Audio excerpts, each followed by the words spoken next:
Today we're going to dive into continue your discussion of your term serving as the Assistant to the Secretary of Defense on the American Arsenal, essentially.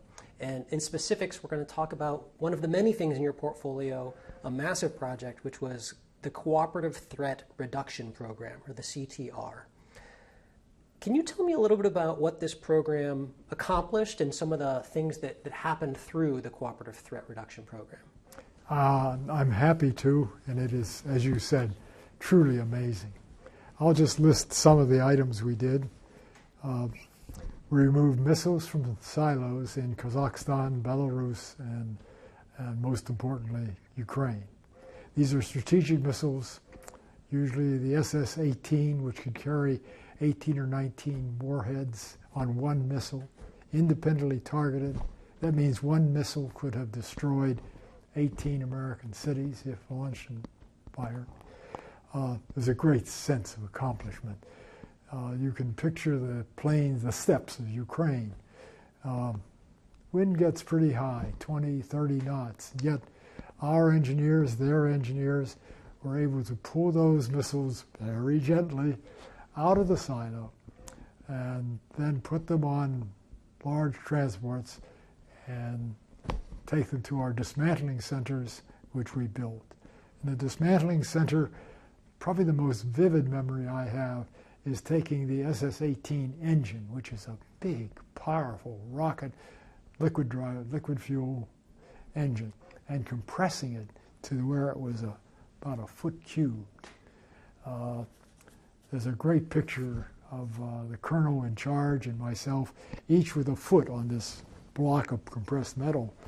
But it's symbolic that they were as interested in destroying the engine as I know as I was. So that's the missile. But then we transport it to a special facility in Mayak, Siberia, which we built from scratch. It's typically the steppes of Central Asia, boiling in the summer, frozen in the winter.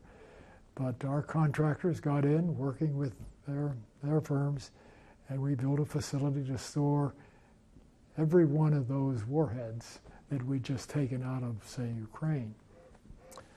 That gives one a very, very good feeling. Can I ask about how one transports a nuclear warhead across the continent? Very good question. We had to build very special containers and special railroad cars to get them safely. Safely being they couldn't be stolen, they wouldn't detonate, or just pollute the landscape. So no, we were there at every step of the way, from pull it out of the silo to putting these special canisterized warheads, I shouldn't show you the size, in Siberia. It was really quite an undertaking.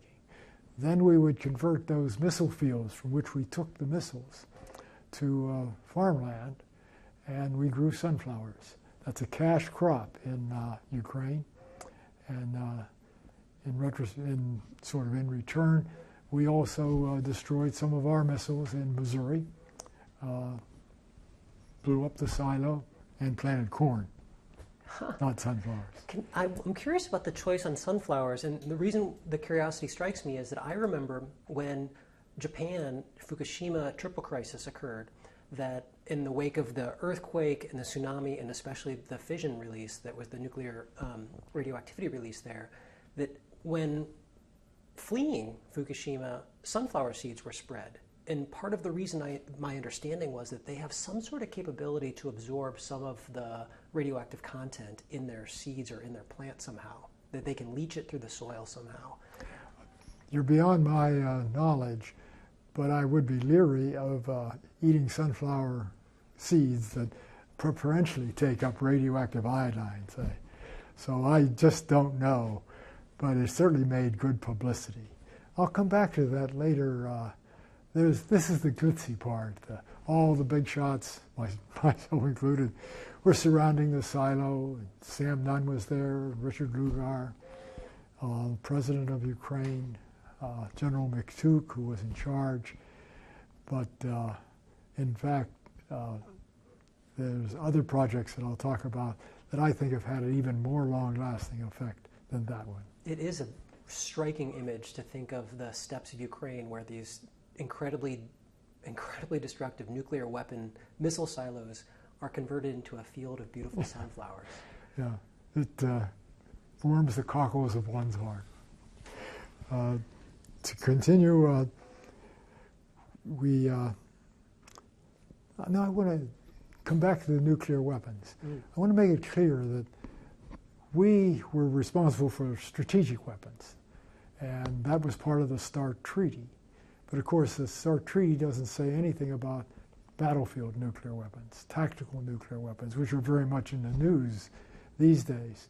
Those weapons, as soon as the Soviet Union fell, the military was in, under Maslin's directions, whom we'll talk about later, to get those tactical weapons out. They went to storage sites, which I will comment on shortly. The strategic weapons went to Mayak, to Siberia. Now, where did the Russians put their tactical weapons? We haven't touched these as Americans. But if there's anything a terrorist would like to get his hands on, it's probably a tactical nuclear weapon as opposed to a strategic weapon. And just so I can understand the difference in them, essentially it's one is embedded in a silo permanently and the other is mobile? Well put. The tactical weapons are very mobile. Mines, so bring them on a truck and put them in the ground and see what happens. So they were even more dangerous, and the Russians knew that and immediately took care of it. But I was not at all sure that they could store those weapons safely for decades. So we built a mock storage center for them in a place called Sergeyev Posad. It's like California Missions. It's a city with, I think, 13 monasteries in it. And I visited it. We were led around by a brother. It was a very eventful day, but that's Sergeyev Posad. Just across the road is the mock training center and storage site that we built. And that worked out very well, and we were very pleased we did it. Now we have to build the real storage centers to store safely these tactical weapons. The Russians didn't want to let us know where the centers were being built, that they would build them. But I wanted to make sure they were built correctly. So how you work out remote supervision of nuclear storage sites, triple fences, cameras, etc., that was a challenge. And I already talked about Roland DeJoy. And Roland, with a team of, I don't want to say experts, just good common sense engineers, were able to satisfy ourselves and the Russians that the sites were there somewhere, built, secure, manned, and we never saw where. So we cannot target their tactical nuclear weapon centers. Now there may be other intelligence means, but not from any of our data. That was, I think, our greatest accomplishment. And yet it's not in the press at all. I had to stop this while an interview just to make sure it was understood that Glitzy describes the big silos and the sunflowers, but of lasting importance describes Sergeyev Posad, mock training center, and storage sites. Why was the mock training center constructed? We wanted to make sure that Russian soldiers knew how to handle it. We wanted to show them the procedures by which you enforce hiring, psychological profiles, any signs of alcoholism, which was quite prevalent. So no, it was the kind of thing you'd want me to do if I were the commander of SAC, to make sure that the Air Force officers that have the switch that actually fires the missile, make sure they're well-balanced people. What procedures you take if the alarm goes off. What happens if you get a false alarm. All those things should be worked out in advance, And according to American procedures we do, it's really according to Russian procedures. They just didn't have the money to do it. We had the money, and so we did it.